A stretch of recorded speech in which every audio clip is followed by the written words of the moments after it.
right, welcome to Raising Funds for World Domination, day number 300. Orthoplex 64, how's it going? So, for today's update, there are once again no updates on the anticipated appeal of the win at the tenant board. So I guess, what do we have now? February 18th. Yeah, dismissed on 14th. They appealed it. I heard that there was an appeal. They were going to appeal.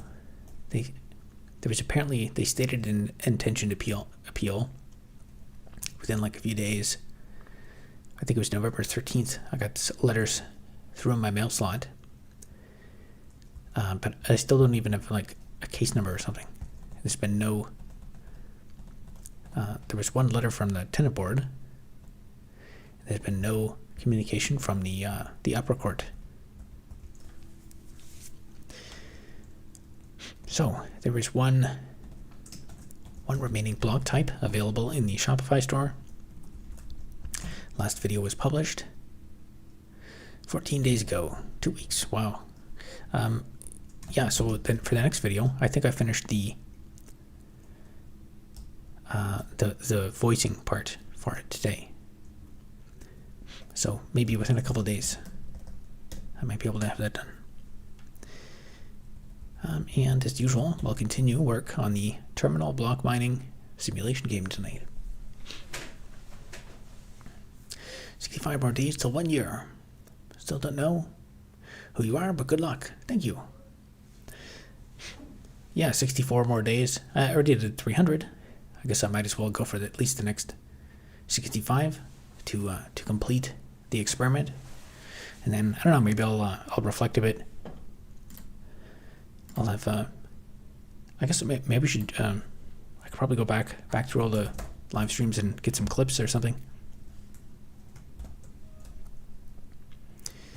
Okay.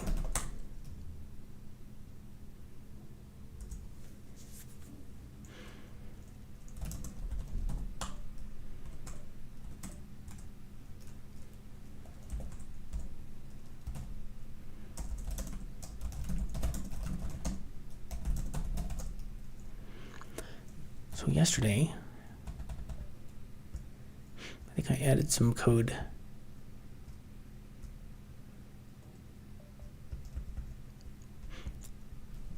I added some code to show some like debug messages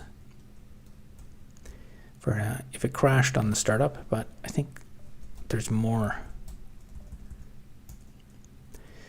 I'm gonna have to design that to be more intelligent because the process, the place where it actually throws the exception is elsewhere.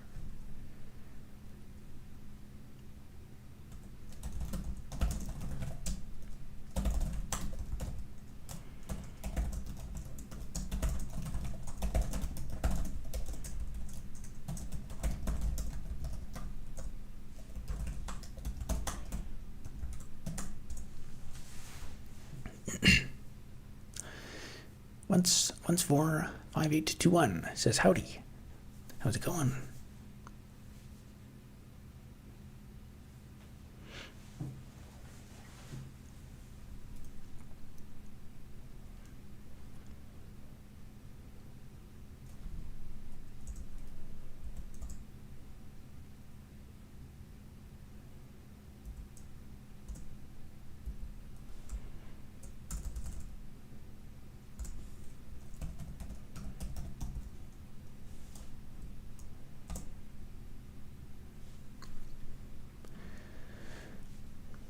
Yeah, so the reason this is not being caught is because to actually start the connection, so it only notices that there's an exception after it tries to initialize the server, which is often a different thread.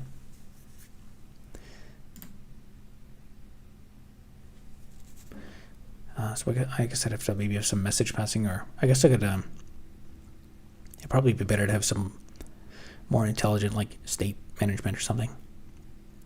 But yeah, I'll probably skip that for now.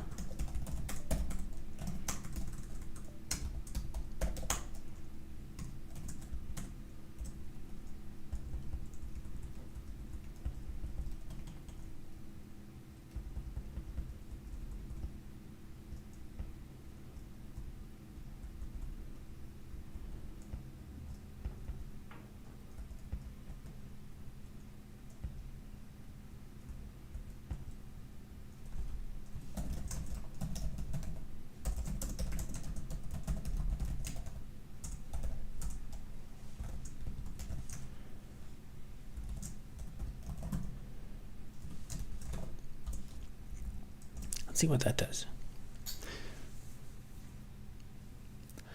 Going great. Trying to be productive on this snouty day.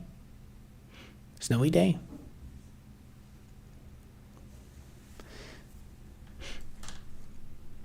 Yeah, it's kind of a, I guess depending on where you live, it's kind of a dreary time of year. This period, if you're in a place where it snows, I find this time of the year between like the record cold time, between about like say February 14th and the end of March, is like the maximum shack-wacky insane time.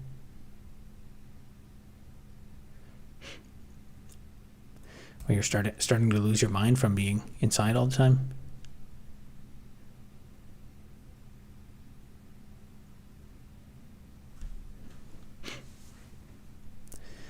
Okay, that's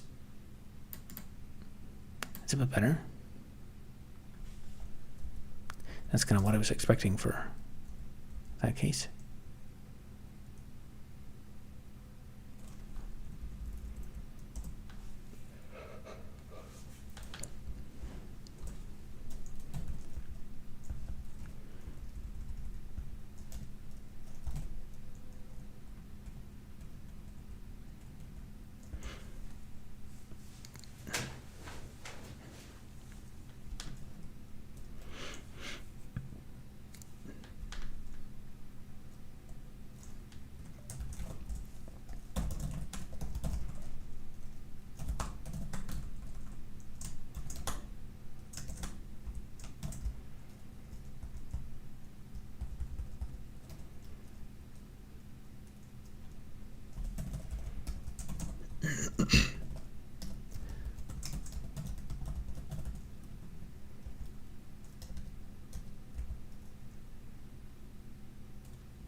Okay, so today I'll work on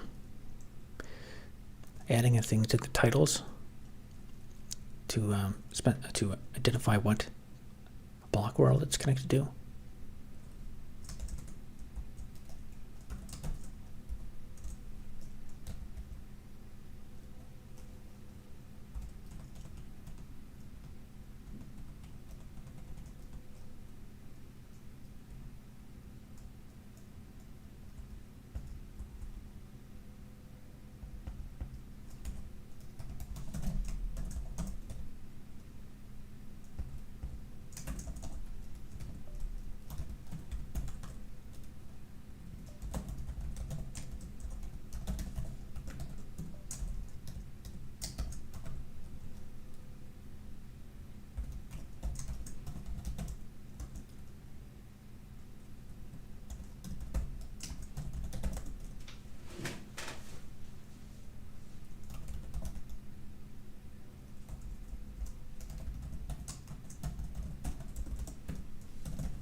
All right, let's try that.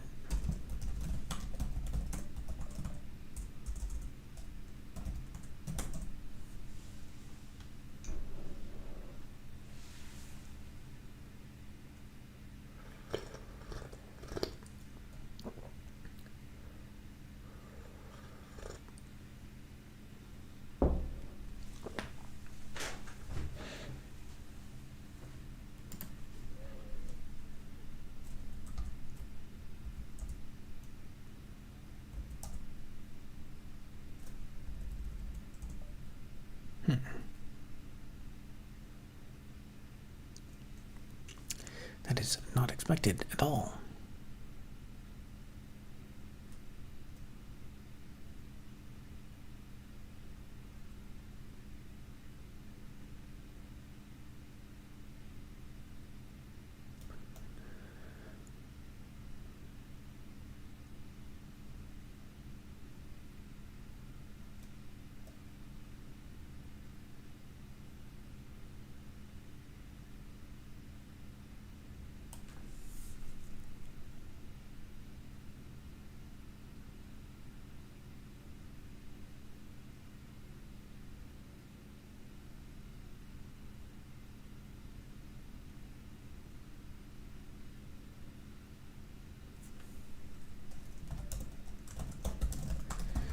This is some bizarre race condition.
Let me just try that again.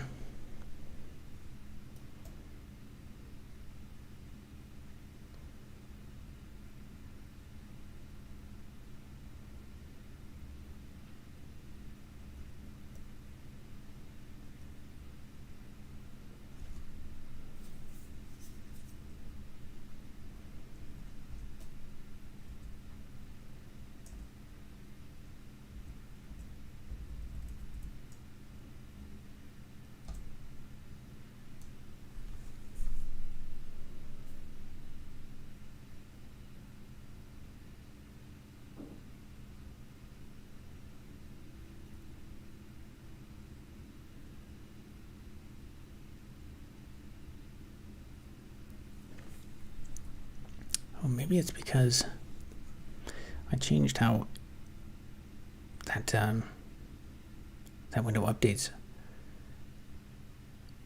So it might be trying to redraw the screen, and it's trying to send a message to this thread.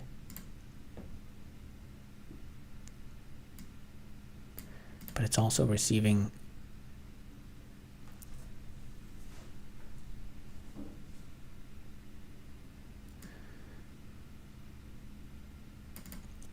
a close frame message response. That doesn't make sense.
Harley Speed Thrust says hello. How's it going?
Good. Doing some work. Excellent.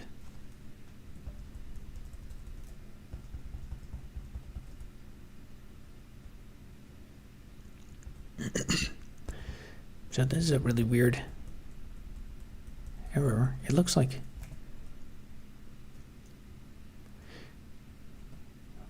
what it's doing is this here is returning a message.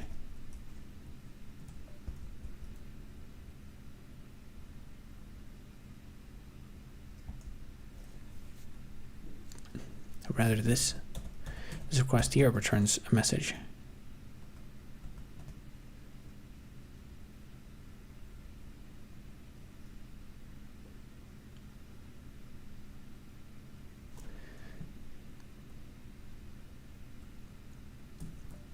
But then there's another like update message that's receiving. There's a different work item that's being processed later that's receiving them. What should be the response to this?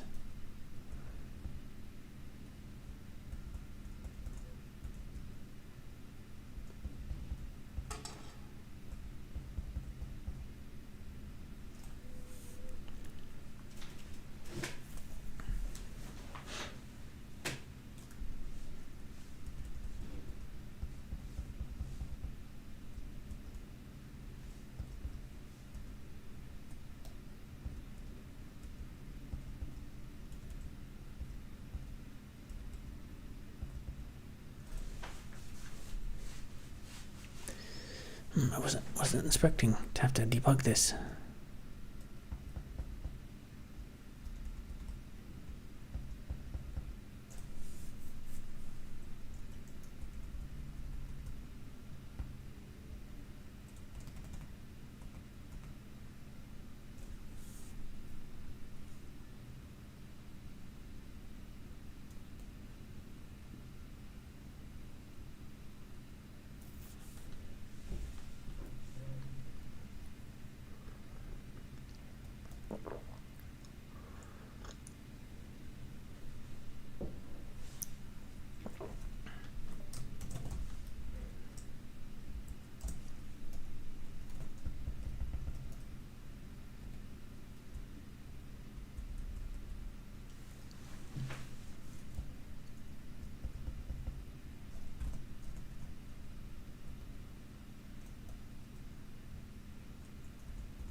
Weird thing is that has nothing to do with the code I just changed.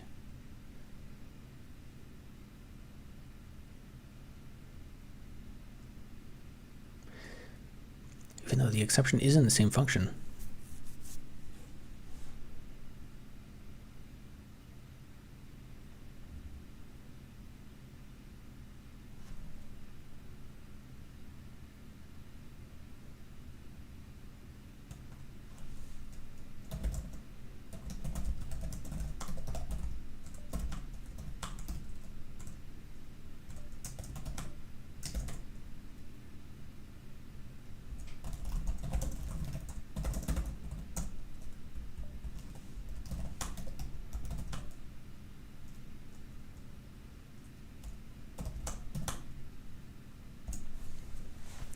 Just that again. Anyway, this is my favorite live stream. Well, thank you. One of the most underrated streamers, YouTubers ever. How's the world domination progress? It's going along pretty good. We're on day 300 today. The financing has slowed down quite a bit, but we just persevere, just keep on, and eventually that $12 billion donation will come through. Just gotta think positive.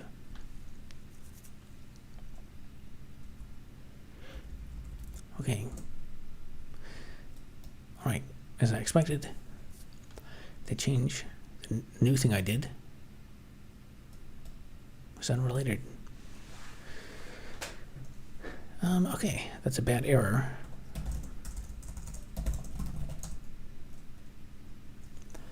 That's going to be annoying to figure out.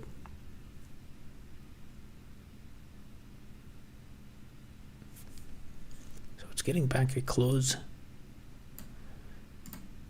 frame message.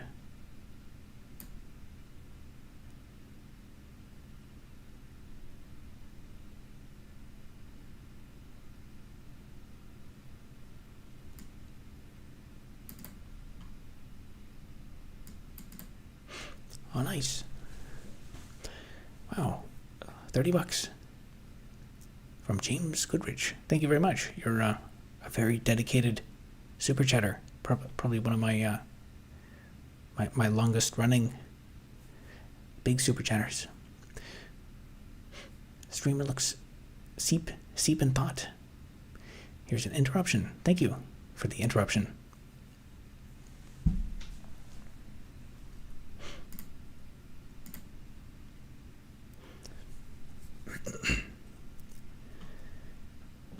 All right, this could also be a case where I'm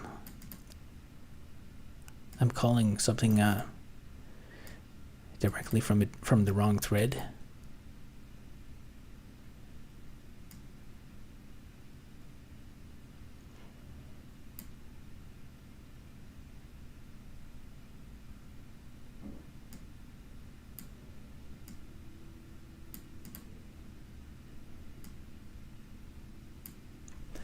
On render frame 186.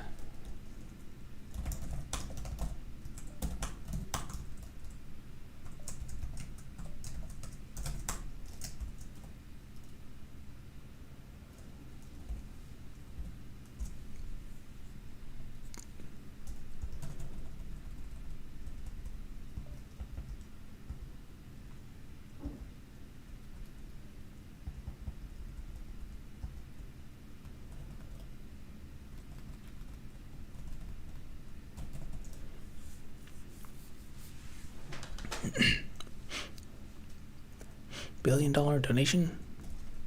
Yeah, I wonder what the well, I think the max. I think there is some kind of max, like $500 a day or something. Although realistically, I don't really want people to give huge donations. I'd prefer like a small number of, a large number of small super chats. Spread them out.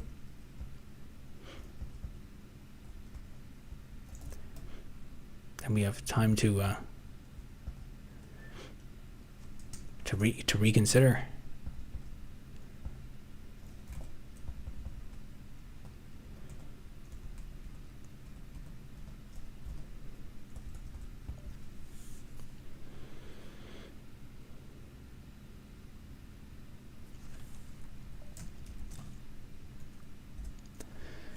Okay, this is definitely coming from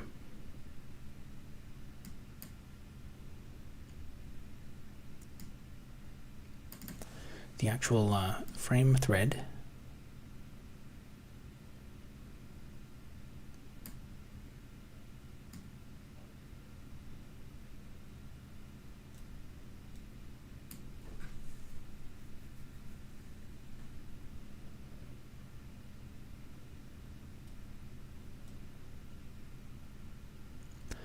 But it's getting the wrong message type back.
That should be okay.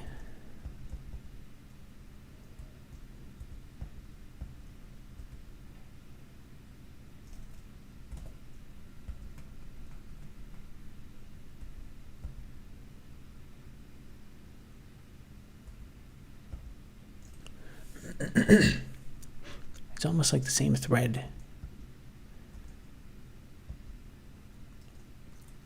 is somehow processing two messages at once, which should not be possible.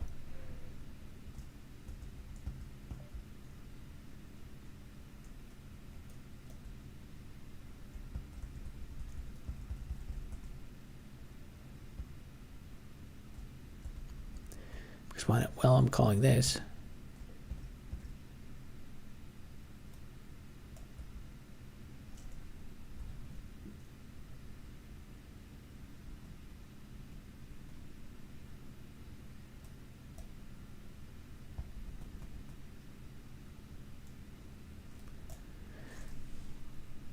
I guess if that doesn't block, that would maybe happen.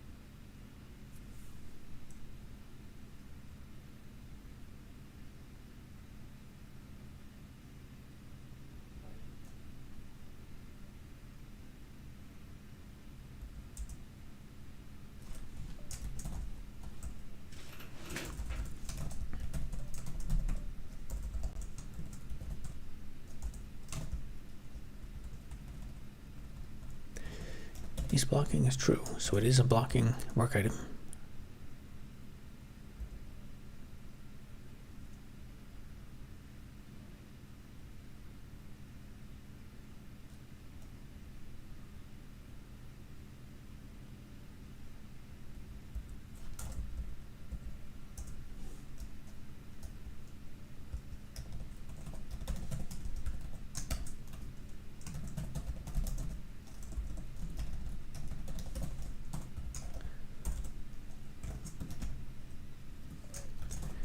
What if I do this?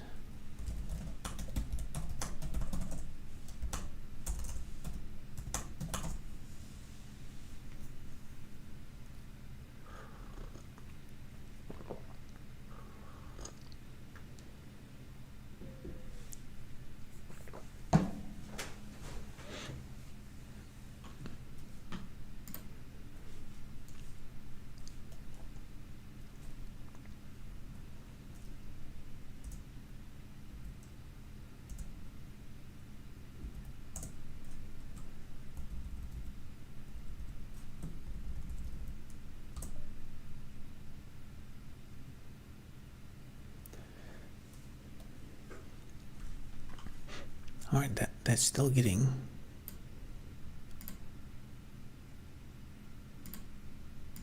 the same incorrect work item result, which should not be possible.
All right, I gotta fire up the debugger. So somehow it seems like it's somewhere one of the message responses are getting lost and they're getting sent to the wrong thread, maybe. Or there's like too many messages. I don't know. I don't see how that could be possible.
I wonder if they fixed those bugs in the newest version of IntelliJ.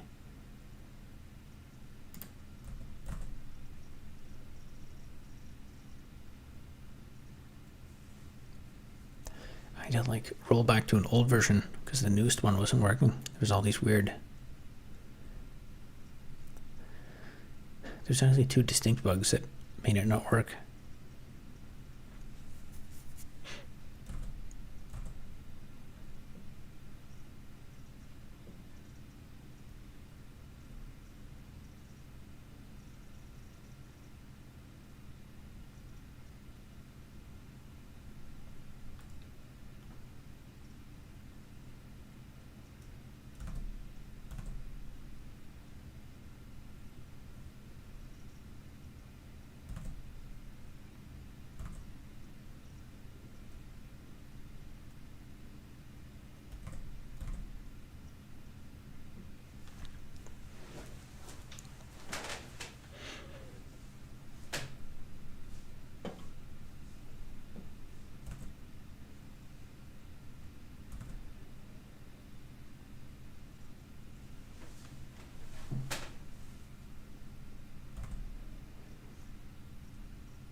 Okay, that's actually good because the same race condition happens on this machine.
Okay, let's breakpoint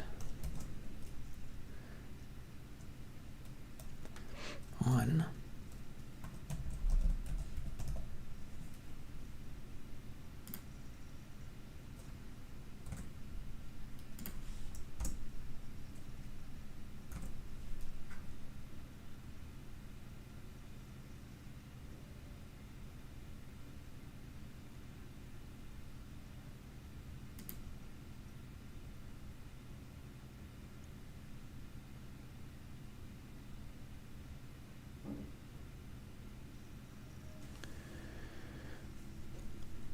all right, thread 36.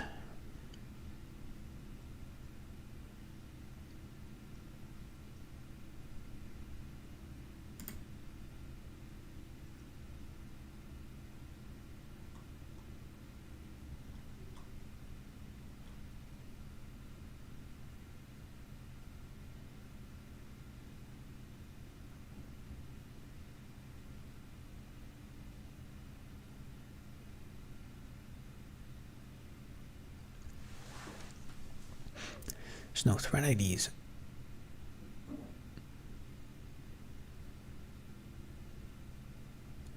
I may have to add that.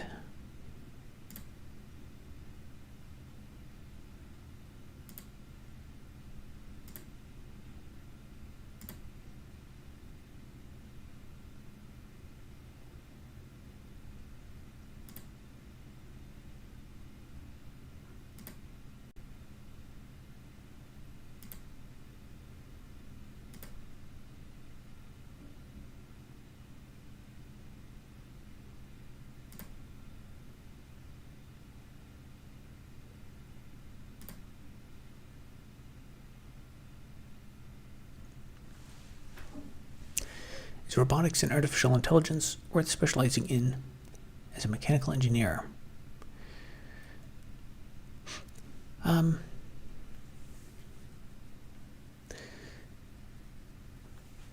I think if you're already a mechanical engineer, I guess it probably depends on what phase of your career you're in. Where I think I've thought about like what's going to happen with all this AI stuff. I think what is going to happen is money is going to flow to the place where the highest rate of return is, and historically that's been in software. But I think we've kind of gone up the stack enough in like making janky software that capital investment is going to kind of bounce back a bit into like the hardware-ish stuff. So we're going to see like the next wave, I think, is going to be some intricate mix between hardware and the software. So I guess in short, I would say it probably is, but it's going to be like within the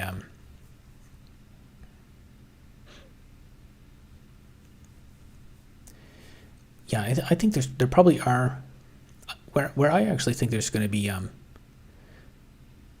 there's tremendous money going and innovation to be done is actually like in the power aspect of everything. Like if you ask like in the entire energy grid, where does all the electrical power go to? A substantial amount of it is just like wasted. It's dissipated as heat, and then there's all kinds of problems to solve to make like robotic system like motor drivers and things more efficient. There's tons of signals to analyze.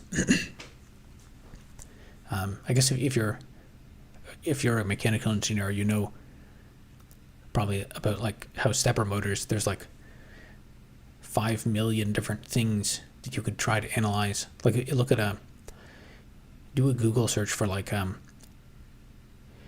high performance $1,000 high precision motor driver, and look at how many millions of things there are to optimize, like the step size and the current and all kinds of stuff. And I think AI,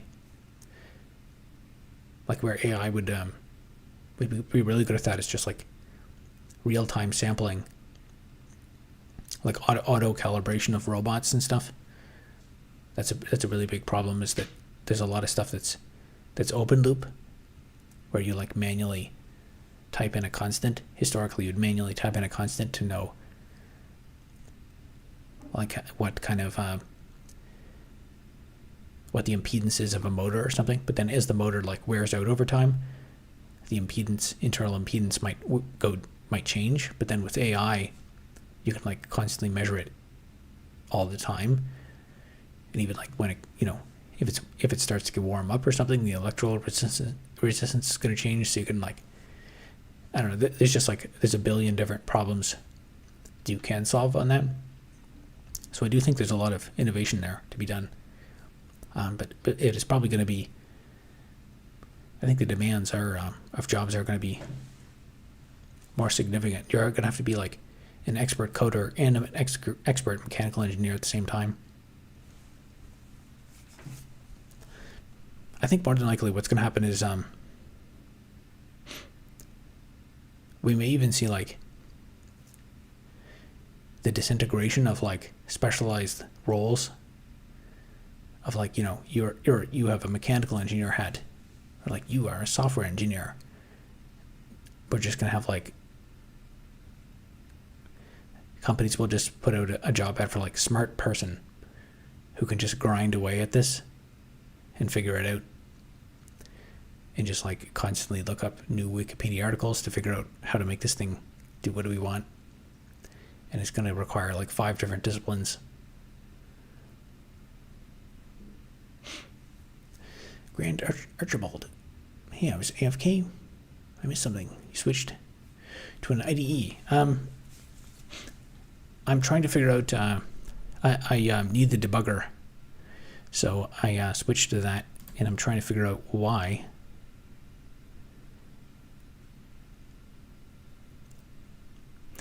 Why it is, it's sending a response message back to the wrong thread or the wrong place, and I don't know why.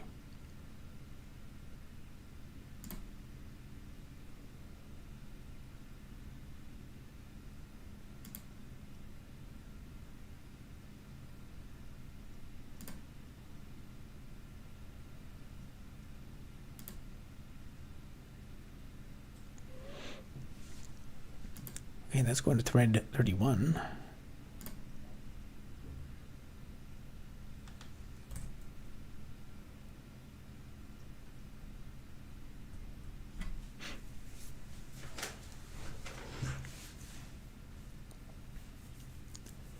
The return of the generalist. Yeah, that I don't know if it'll really be articulated that way. The thing is, we might even see like some of these things that I'm mentioning about like optimizing motors and stuff. Some of this work might only need to be done like once. So it might even be like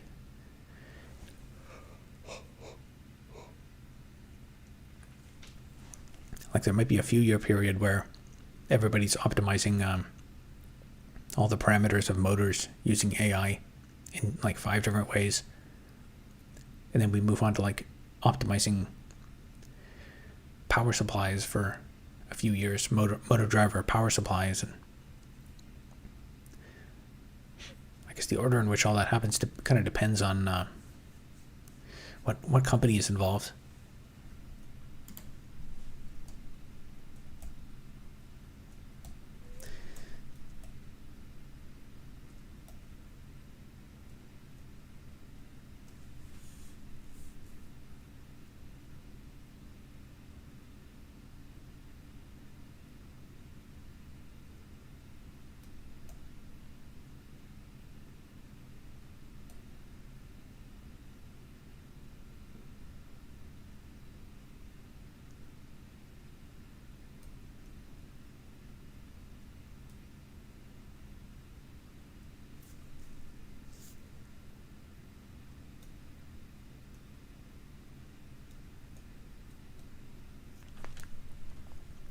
Okay, let's try a different breakpoint.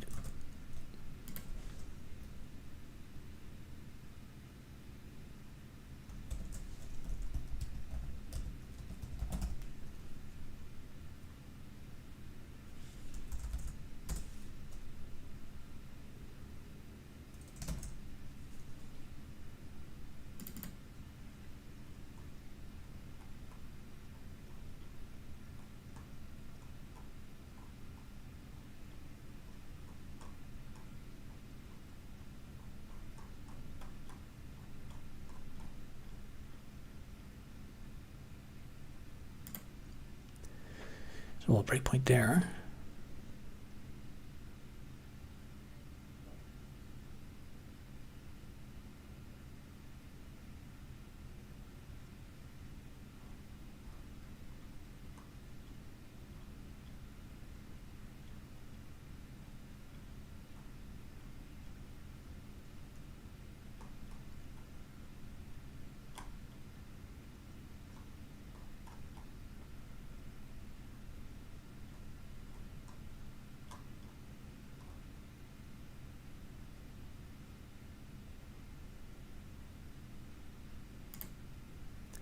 And there.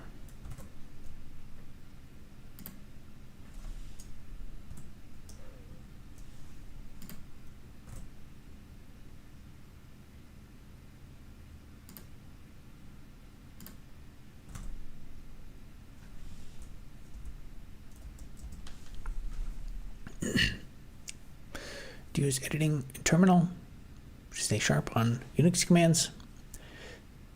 I use the terminal just because it's the way I learned, and I feel it's the fastest. I think every tool has like there's an optimal way to use it. The terminal is just it's so lightweight, it's so fast, it's responsive, and I have the muscle memory. But the debugger, I am yet to become aware of or to learn something on the terminal that does this kind of debugging in Java. So I try to I only use each tool for what it does best.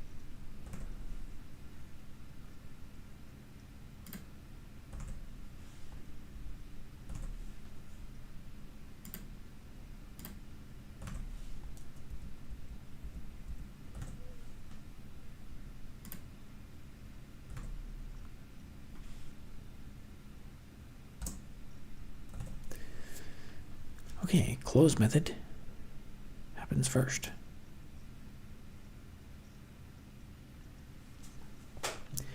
And this is in open world connection thread.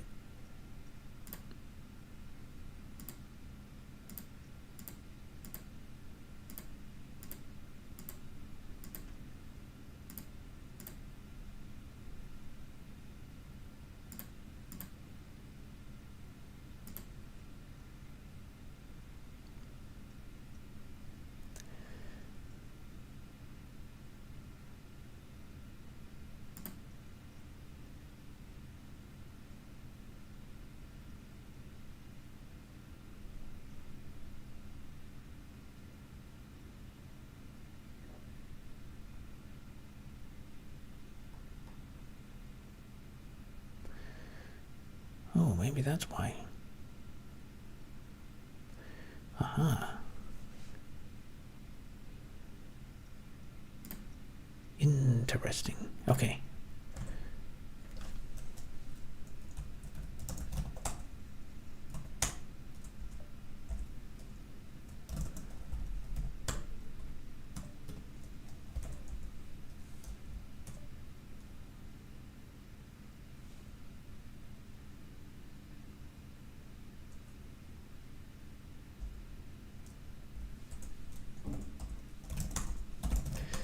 So the problem was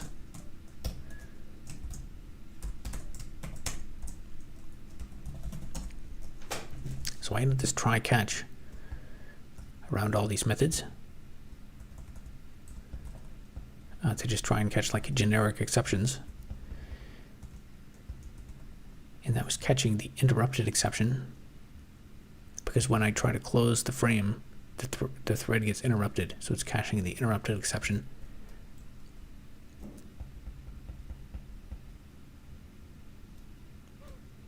And it's swallowing it because the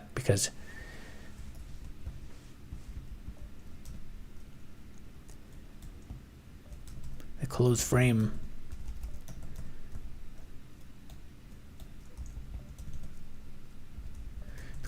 method doesn't actually take, because it's getting interrupted, it doesn't actually accept its response, and then I guess somehow it keeps running and just moves on to the next message.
Okay, this should make it work. That was the entire hour to figure that one small mistake out.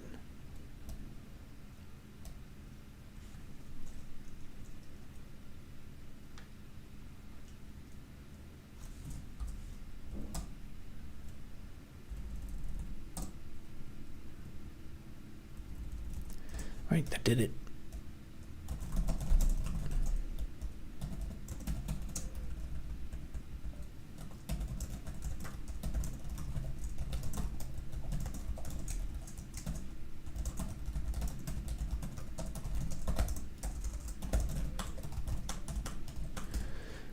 Okay, let's do the thing I wanted to do.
That's not what I expected.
Okay, this might do it. So I guess in the game, every block will have an address in n-dimensional space, so X, Y, Z, and also W, and other dimensions if you just change a couple values.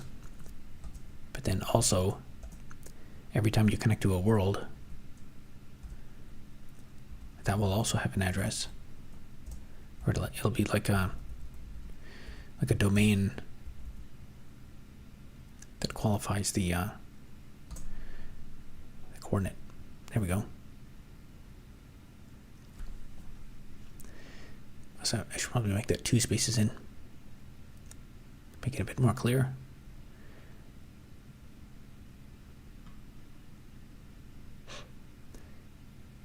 And I'll just make the address like the connection string, basically. And that'll be the same like canonical thing that's used to identify a world connection, so you don't open.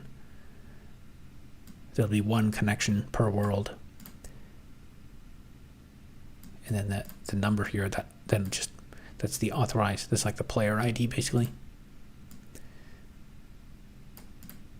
And then I guess with this model, this could also facilitate, like if I had like macros and stuff for like changing areas in the world. This could also be used to, you could make them work generally, so you could connect to multiple worlds at once and do like copy operations between them. Which I don't know, that's really not really like a game operation, but it might make for some like cool abilities to like transfer information between worlds, so people could like host different worlds and then copy space between them.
Okay, I'll add that feature for the other windows as well that are associated with a given client connection, so that this will be necessary to like figure out which frame is associated with which player.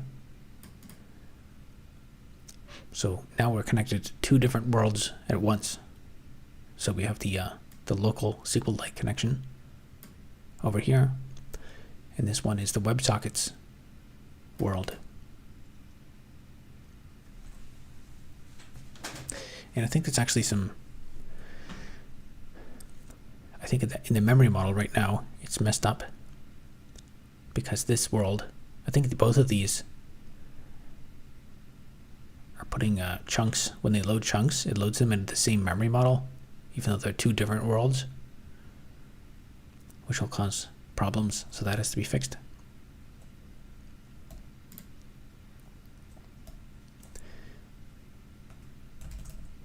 But anyway, that's decent progress for tonight.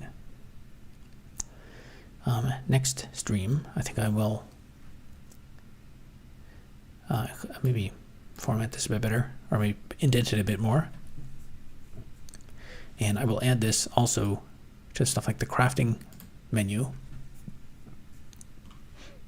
or I'll at least put like a prefix on it.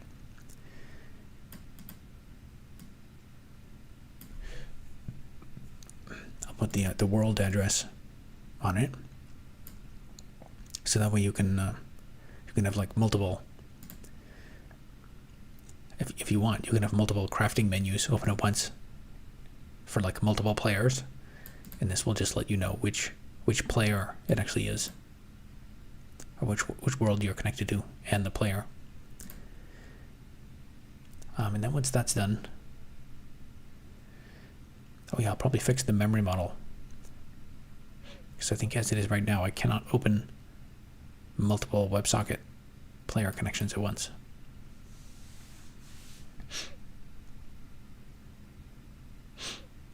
Alright, that's it for tonight. Thank you very much for the generous super chat, and we'll be back tomorrow night for day 301. Have a good night.